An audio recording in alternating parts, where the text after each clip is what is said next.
Trabajo para una empresa que tiene convenio con la SEP para dar mantenimiento a los equipos de cómputo en escuelas públicas del Estado de México, sobre todo en la zona oriente. Es una chamba bastante estable, y aunque no paga lo mejor, me acomoda porque no tengo que lidiar con gente todo el tiempo. La mayoría de mis turnos son nocturnos, cuando los alumnos y maestros ya se fueron. Entro entre las 5 y las 7 de la tarde y salgo cuando termine, a veces pasada la medianoche. Siempre me ha gustado estar solo. No tengo familia, no tengo hijos, y cuando termino mi trabajo, me gusta ir por unos tacos a una esquina que conozco en la avenida Tesosomoc, o meterme a leer en el coche mientras pasa la noche. Me mantengo ocupado. En ese tiempo estaba asignado a 6 planteles distintos. Todos estaban en los municipios de Valle de Chalco, Chalco Centro y una parte de Ixtapaluca. Hacía mi ruta cada semana, rotando los días para no pisar los mismos lugares tan seguido. Mi trabajo consistía en revisar el funcionamiento de los equipos, limpiarles el polvo, desfragmentar discos, actualizar antivirus y formatear los más dañados. Teníamos acceso total a las redes internas, a los servidores escolares y a veces incluso a los archivos de los docentes. Se supone que debemos tener cuidado con eso, pero la verdad es que nadie vigila mucho.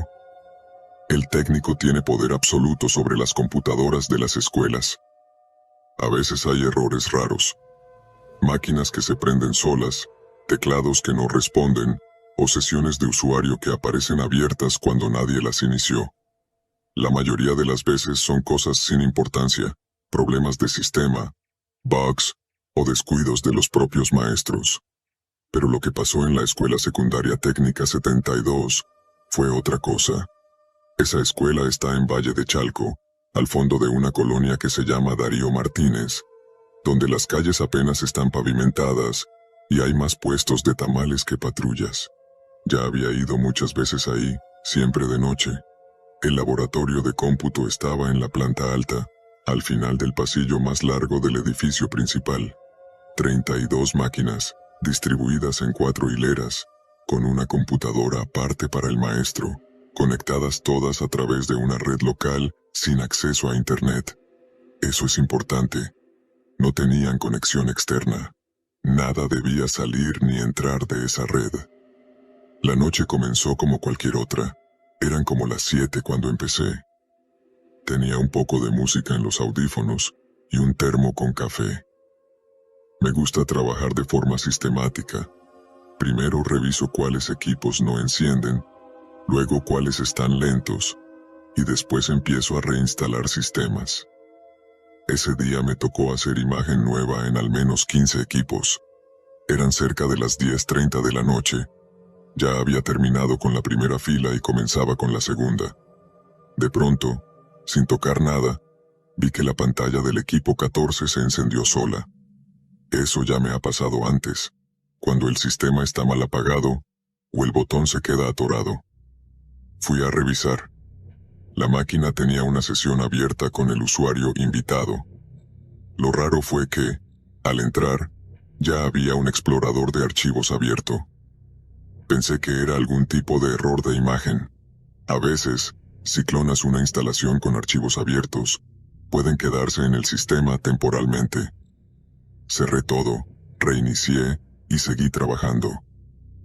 Pero 20 minutos después, mientras estaba ocupado en la computadora del maestro, me apareció un mensaje en la consola.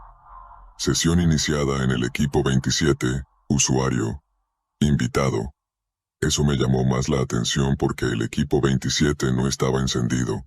Fui a verlo. Pantalla apagada, CPU sin luz, desconectado incluso. Revisé si alguien más había entrado. Nada. La escuela estaba cerrada, yo tenía las llaves, y la puerta del laboratorio estaba con seguro. Pero de nuevo, pensé que tal vez era una señal fantasma. A veces los nombres de red se repiten o se cruzan. Seguí mi trabajo. Me concentré en terminar de instalar. Pero entonces me di cuenta de que algunas computadoras se estaban encendiendo solas. Primero el equipo 11, luego el 19. En total fueron 5 máquinas que se activaron sin que yo tocara nada. Me acerqué a una de ellas y noté algo aún más extraño. El cursor del mouse se movía por sí solo, con fluidez, no como un error de sistema o una interferencia. Alguien estaba navegando en el sistema, en tiempo real. Quise tomar el control, pero no pude. El teclado dejó de responder. El mouse no obedecía. La pantalla se oscureció un segundo, y luego mostró una ventana emergente que decía: «No deberías estar viendo esto». Cerré la laptop del maestro. Me senté en silencio. Respiré hondo. Soy un tipo lógico. No creo en cosas raras, ni fantasmas, ni nada. Así que me enfoqué en encontrar una explicación. Revisé los logs de Red. Había múltiples conexiones internas. Alguien estaba operando al menos 7 equipos al mismo tiempo, usando el mismo usuario. Desde dentro de la red, me fui a revisar el switch principal. Todo estaba conectado correctamente. No había cables extraños. No había módem ni antena Wi-Fi activa. Abrí la parte trasera del rack de Red. Una pequeña caja negra, del tamaño de una cajetilla de cigarros, estaba conectada con un cable muy delgado. No era parte del equipo escolar. Era un dispositivo espía. Un keylogger con función de control remoto. Lo habían escondido dentro del rack, detrás del panel de ventilación. Lo desconecté, lo guardé en una bolsa antiestática y lo metí en mi mochila. De regreso en la consola del maestro, los equipos se habían apagado. Pero ya no estaba tranquilo.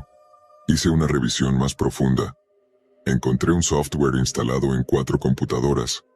El nombre del proceso era SVHost Update, algo que parecería normal. Pero al abrir el ejecutable con un editor hexadecimal, vi que tenía una firma de desarrollador falsa y comandos para capturar pantalla y activar la cámara cada vez que se iniciaba sesión. Me temblaban las manos. Había escuchado de este tipo de cosas, pero nunca en escuelas. Lo más grave que me había tocado ver era que los maestros se pasaban películas en USBs infectadas. Pero esto era espionaje. Y de estudiantes. Busqué archivos creados por el programa. En una carpeta llamada Logs, encontré registros de actividad. Cada sesión estaba fechada, con hora, usuario y duración. Había más de 1000 entradas. Revisé las más recientes. 13 de febrero de 2025, a las 12:03 p.m. Usuario: Profitores. Última actividad: 38 minutos, 13 de febrero de 2025, a las 12:48 p.m. Usuario: Grupo 3 a Lupita. Última actividad: 22 minutos, 13 de febrero de 2025, a las 1:11 p.m. Usuario: Grupo 3 Roberto. Última actividad: 17 minutos. Me dolía la cabeza. Esos registros eran de apenas hace una semana, y estaban acompañados de imágenes, fotos directas de la pantalla, videos cortos, clips de 10 o 20 segundos donde se veían alumnos trabajando. Algunos usaban Word, otros navegaban en archivos. Pero lo más alarmante eran las fotos tomadas desde la cámara. Ángulos frontales, caras claras, algunas con la hora en una esquina. Era un sistema completo de vigilancia encubierta. Me quedé hasta las 2 de la mañana revisando. Cada nueva carpeta que abría me confirmaba lo mismo. Alguien había usado ese sistema durante al menos un año. Había documentos etiquetados por grupo, por maestro, por mes. En algunos casos incluso se hablaba de seguimiento y observaciones conductuales, como si alguien estuviera espiando con un propósito. Cuando entregué el informe a mi supervisor, no dijo nada. Solo lo leyó en silencio y me pidió que no lo comentara con nadie. A los 2 días me cambiaron de zona. Me asignaron escuelas en Nezahualcóyotl y Chimalhuacán. Nada más supe del caso. Pero una semana después, desde una de las máquinas que tengo en casa, recibí un mensaje emergente. Yo no había instalado nada raro, pero apareció de pronto, en pantalla negra. ¿A cuántos más vas a contarles? No he dormido bien desde entonces. No por miedo a lo paranormal, sino porque sé que esto es real. Y lo peor de todo, es que no sé cuántas escuelas más están igual. A veces me siento observado incluso en mi casa. Apago todo, desconecto los módems, cierro la laptop, y aún así siento que hay algo que no puedo detener. Porque lo que sea que está pasando, no es un error técnico. Trabajaba como técnico de mantenimiento en un edificio de oficinas ubicado sobre la calle Filadelfia, en la colonia Nápoles. El edificio no era especialmente viejo, pero sí uno de esos que han tenido muchos giros distintos a lo largo del tiempo. Antes de que yo entrara a trabajar, el portero me contó que primero fue una aseguradora, luego una clínica de fertilidad, y ahora lo rentaban por pisos a distintas empresas. De día estaba lleno de gente caminando con prisas, vendedores de cafés artesanales en la esquina, y oficinistas comiendo sushi o tortas de milanesa en la banqueta. Pero de noche, ese lugar cambiaba completamente. Yo trabajaba el turno nocturno. Entraba a las 7 de la noche y salía a las 3 de la mañana, de lunes a viernes. Era el único técnico de mantenimiento en ese horario, aunque en el edificio siempre había un vigilante por piso, más el jefe de seguridad en la planta baja. Me gustaba mi rutina. Subía y bajaba por los pisos revisando que las lámparas funcionaran, que no hubiera fugas en los baños, que los sensores de movimiento no fallaran. También tenía que limpiar los cuartos de máquinas y revisar los sistemas de aire acondicionado una vez por semana. Era trabajo sencillo, pagaban bien, y sobre todo, no tenía que lidiar con tanta gente. Pero una noche de marzo, hace ya varios meses, descubrí algo que todavía me tiene pensando. Algo que ni siquiera he logrado contarle bien a nadie, porque cada vez que lo intento, me tiemblan las manos y me da por mirar a mi alrededor, como si alguien pudiera estar escuchando. No hubo fantasmas ni brujas, eso se los adelanto. Lo que pasó fue real, y por eso me dio tanto miedo. Todo comenzó un martes. Me acuerdo bien porque ese día me tocaba hacer limpieza profunda en los baños de los pisos impares. Cada cierto tiempo, además del mantenimiento general, nos pedían revisar tuberías, humedad y estado de los sanitarios. Empecé por el piso 3, luego el 5, luego el 7. En cada piso, los baños estaban vacíos, como siempre. Limpié, revisé, anoté en mi libreta y seguí subiendo. Cuando llegué al piso 9, noté algo raro. En ese piso trabajaba una empresa de recursos humanos, pero llevaban semanas sin aparecer por ahí. Según me había dicho uno de los guardias, la mayoría estaba en home office y solo venían a veces por papelería o a usar las salas de juntas. Aún así, al llegar al pasillo noté un olor muy particular, como a café recién hecho, aunque no vi a nadie. Me acerqué a la recepción y efectivamente, había una taza humeante sobre la mesa. Me asomé un poco hacia las oficinas. Luces apagadas. Silencio absoluto. Me dirigí al baño de hombres. Estaba oscuro, así que prendí la luz y entré con mi caja de herramientas. Empecé a revisar grifos y llaves de paso. Todo parecía normal hasta que, al mirar hacia el techo, noté algo que no había visto en ningún otro baño del edificio. Encima del tercer cubículo, en la rejilla del plafón falso, había un pequeño orificio apenas perceptible. Me subí a la taza con cuidado y miré más de cerca. Era una pequeña cámara, camuflada con cinta negra, pegada a un tubo de ventilación. No era del sistema de vigilancia del edificio, eso lo supe de inmediato. Nosotros usábamos cámaras domo en las entradas y pasillos, nunca dentro de oficinas, y mucho menos en los baños. Mi primer impulso fue bajarla, pero algo me detuvo. La cámara estaba conectada a un cable negro que se perdía dentro del plafón. No podía sacarla sin romper el cableado. Así que tomé mi celular y le tomé varias fotos. Bajé con cuidado y salí del baño, tratando de actuar con normalidad. Afuera, el pasillo seguía igual de silencioso.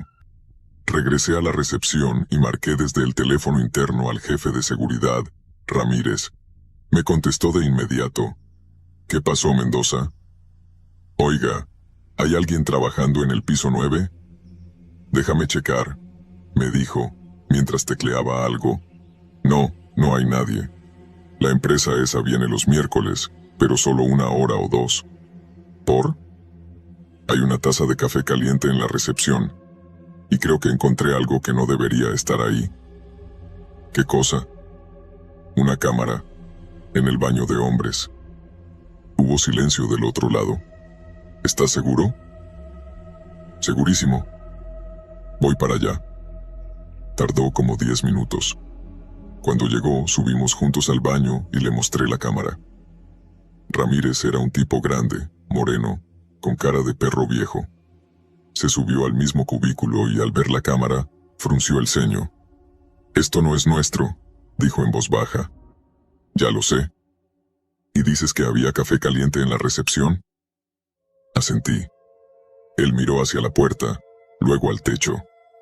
«Mira», me dijo, «esto no lo reportes todavía. No le digas nada a nadie.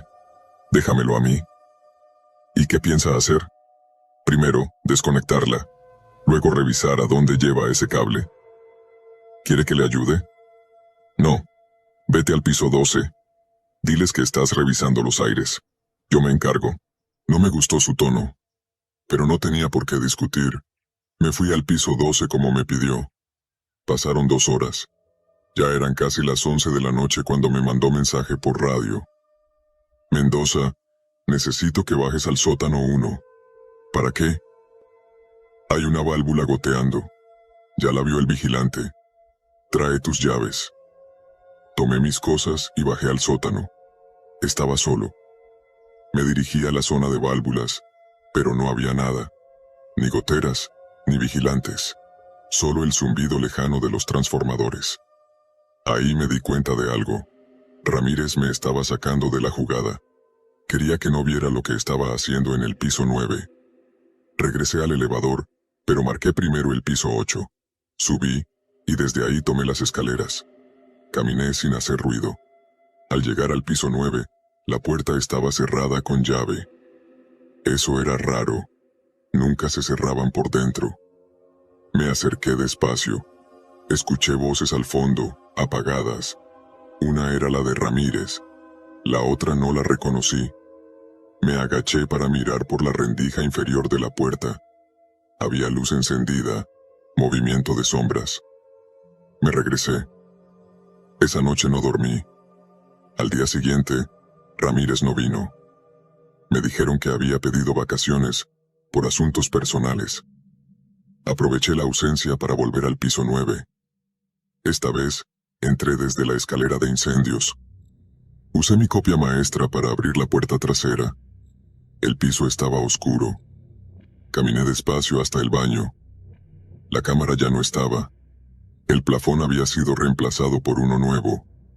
Pero al fijarme bien, noté una pequeña mancha de cinta adhesiva en el tubo. Me dirigí a la oficina del fondo, una que se supone estaba clausurada, pero la cerradura estaba forzada y adentro olía a sudor y electricidad. En el interior había señales de que alguien había estado trabajando ahí. Cajas de cartón vacías, una silla plegable, marcas de cableado en la alfombra, una extensión enrollada. No había duda. Esa oficina era usada como cuarto de vigilancia clandestina. Pero lo que no entendía era quién lo hacía. ¿Ramírez? ¿Alguien más? Busqué cámaras adicionales en otros pisos. Encontré otra, casi idéntica, en el baño del piso 6. Esa vez no dije nada. La desconecté y me la llevé a casa. Empecé a hacer mis propias investigaciones. Revisé planos del edificio. Supe que había una puerta trasera conectada al edificio contiguo, usada hace años por proveedores. Esa puerta era usada por quien estuviera entrando sin permiso. Guardé registros, tomé fotos, llevé todo a un amigo que trabaja en ciberseguridad. Él me confirmó que esas cámaras no transmitían en red, sino que grababan localmente en un sistema cerrado, probablemente a un servidor oculto. 2 días después, regresó Ramírez. Me llamó a su oficina. Estaba serio. Mendoza, me dijo. Me dijeron que estuviste hurgando en el piso 9. Yo solo hice mi trabajo, le respondí. No te metas en lo que no te corresponde, hazme caso. ¿Quién puso esas cámaras? Ramírez no contestó. Solo me miró con algo parecido al miedo, y me dijo, hay cosas que es mejor no saber. Esa misma semana me llamaron de Recursos Humanos. Me ofrecieron una liquidación si renunciaba voluntariamente. Acepté. No tenía sentido seguir allí. Pero desde entonces, cada vez que paso por algún edificio de oficinas, miro hacia arriba. Me pregunto cuántos baños tendrán cámaras escondidas. Cuántas oficinas vacías esconden cuartos de vigilancia improvisados. Y lo peor de todo, me pregunto si alguien me estará mirando a mí ahora. Porque desde que me llevé esa cámara a casa, a veces siento que hay alguien más en mi departamento. Nunca he encontrado nada, pero a veces, cuando estoy en la ducha, escucho un clic, como si algo se activara. Un primo que trabajaba en un hotel me avisó que necesitaban gente para la recepción. El lugar estaba lejos, entre San José del Pacífico y la desviación a San Mateo Río Hondo. Un hotel pequeño, pero bonito, con vistas impresionantes al bosque, neblina espesa por las tardes y clientes que buscaban silencio. Me gustó el lugar desde el primer día. Se llamaba Hostal Entre Neblina, aunque en la carretera el letrero solo decía Hostal.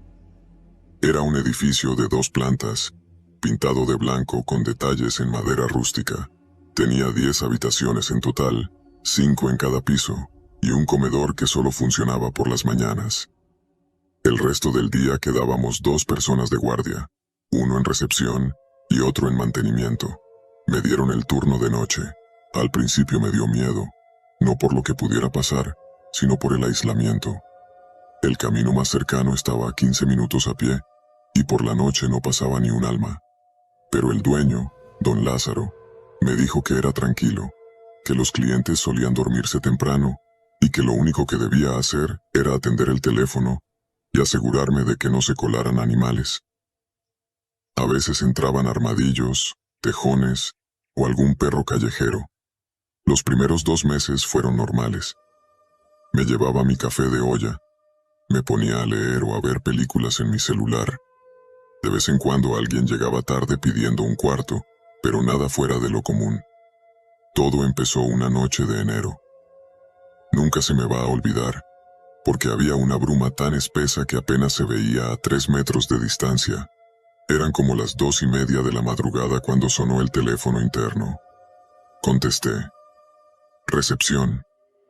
Una voz de mujer, joven, como de unos 20 y tantos, dijo: ¿Puede pedirle al del cuarto de al lado que baje la música? Está tocando algo con bajos muy fuertes, no me deja dormir. Miré el sistema en la computadora. La llamada venía del cuarto 7, que está en la planta alta, justo al fondo del pasillo. Revisé quién estaba en el cuarto 6, el de al lado. Vacío. De hecho, nadie más ocupaba habitaciones en ese pasillo. Solo estaba registrado el cuarto 7. Me extrañó. Pensé que tal vez se había confundido de número. Señorita, ¿me permite un momento?, le dije. Según el sistema, no hay nadie en la habitación de al lado. ¿Está segura que viene de ahí? Hubo una pequeña pausa. Sí, respondió. Clarito se oye como mueven algo. como si arrastraran muebles. ¿Puede ir a ver? Le dije que sí. Subí con la linterna. La neblina se colaba por las rendijas de las ventanas del pasillo y hacía que todo pareciera más húmedo, como si el aire pesara. Me paré frente al cuarto 6, puse el oído. Silencio. Toqué. Nada. Abrí con mi llave maestra. Todo estaba en orden. Las sábanas limpias, la ventana cerrada, ningún mueble fuera de lugar. Ni rastro de que alguien hubiera entrado. Bajé y le avisé a la huésped. Me agradeció. Pensé que quizá fue un animal en el techo. A veces los mapaches se subían a buscar comida. Pero al día siguiente volvió a pasar. Mismo cuarto, misma hora, misma queja. Subí de nuevo. Esta vez el pasillo estaba más oscuro de lo normal. Una de las lámparas titilaba, y el piso de madera crujía como si alguien lo hubiera pisado apenas unos segundos antes. Llegué al cuarto 6. Lo mismo, en apariencia vacío, pero había un detalle nuevo. Junto a la puerta, por dentro, había una servilleta doblada en dos. Estaba como atrapada en la parte inferior de la puerta. La saqué y la abrí. No tenía nada escrito, pero tenía una pequeña mancha. Algo entre café y rojo. No me atreví a olerla. La tiré en la basura del baño y salí de ahí. Lo conté al dueño en la mañana y solo me dijo: a veces suben caminantes por la madrugada. Gente que anda en el monte, buscando dónde meterse. Mientras no hagan destrozos, no te preocupes. Pero me preocupé, porque cada noche la cosa empeoraba. Las quejas siguieron. Primero fue el cuarto 7, luego el 8, y después el 10, que estaba al otro extremo. Todos decían lo mismo. Golpes, ruidos, arrastre de muebles, sonidos secos como si alguien dejara caer algo pesado al suelo. Pero el sistema seguía marcando el cuarto 6 como vacío. La cosa dio un giro más raro la noche que se registró un joven extranjero. Un francés. Se llamaba Mathieu. Traía mochila, gorra y una sonrisa amable. Le asigné el cuarto 6, sin pensarlo. Me dijo que solo se quedaría una noche. A eso de las 3 de la mañana, bajó a recepción. Venía pálido, con los ojos muy abiertos, respirando agitado. "There's someone in the wall", me dijo, temblando.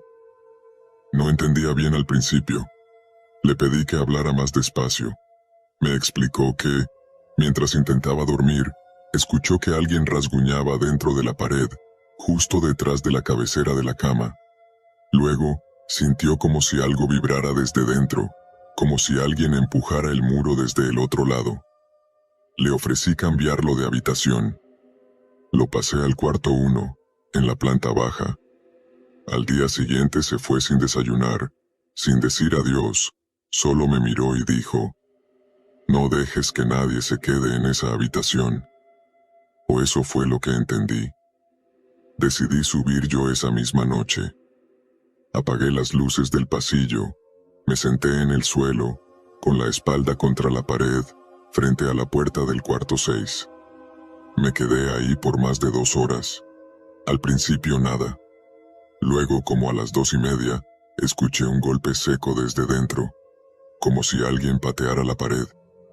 Me levanté, me acerqué. Quise abrir, pero la puerta estaba atorada, no con llave, sino trabada, como si algo la empujara desde dentro. No me atreví a forzarla. Solo me quedé ahí, escuchando. Después, silencio. Al día siguiente le pedí a Efraín, el de mantenimiento, que revisara el cuarto. Cuando entramos, notamos algo extraño. Detrás del closet había una pequeña puerta de madera, como de medio metro de alto, cubierta con un mueble. Era una trampilla. Efraín la abrió con una palanca. Daba a un espacio hueco, un antiguo pasadizo entre paredes, como un falso muro. No había luz. Solo una especie de colchón viejo, un balde, un montón de botellas vacías, y en la pared tallado con navaja, un nombre, Nico. Efraín me dijo que eso era viejo, que antes los trabajadores dormían ahí cuando no había habitaciones, que alguno se metió a vivir ahí por su cuenta. Pero había más. En el rincón, envuelto en una cobija gris, había algo. Lo abrimos con guantes. Ropa sucia, restos de comida y una libreta. La libreta tenía garabatos, días sin sentido, nombres de huéspedes, frases como "no me ven, pero los oigo", "me gusta el de la voz ronca", "anoche no bajó", "la del cuarto 7 se acuesta a las 10:40". Sentí un frío seco en la garganta. Ese tipo vivía entre las paredes. No supimos cuánto tiempo llevaba ahí, ni cómo entraba o salía. El dueño decidió sellar el cuarto. Soldaron la trampilla, cambiaron la cerradura y clausuraron el acceso al pasillo esa misma semana. Pero la historia no terminó ahí. 2 semanas después, un huésped del cuarto 5, que está justo debajo del 6, bajó, molesto, diciendo que escuchó pasos arriba, como si alguien caminara de un lado a otro durante toda la madrugada. Yo no le dije nada. Solo lo miré a los ojos y le respondí lo que me dijo mi primo una vez. En este monte, hay cosas que es mejor no buscarles explicación. Hay gente que se esconde tan bien que cuando la encuentras, ya es demasiado tarde. Desde entonces, cada vez que subo al segundo piso por alguna razón, evito mirar hacia el fondo del pasillo, porque tengo la certeza de que, en algún momento, ese cuarto volverá a abrirse, y que alguien, desde adentro, estará escuchando, esperando, no a cualquiera, a alguien en específico.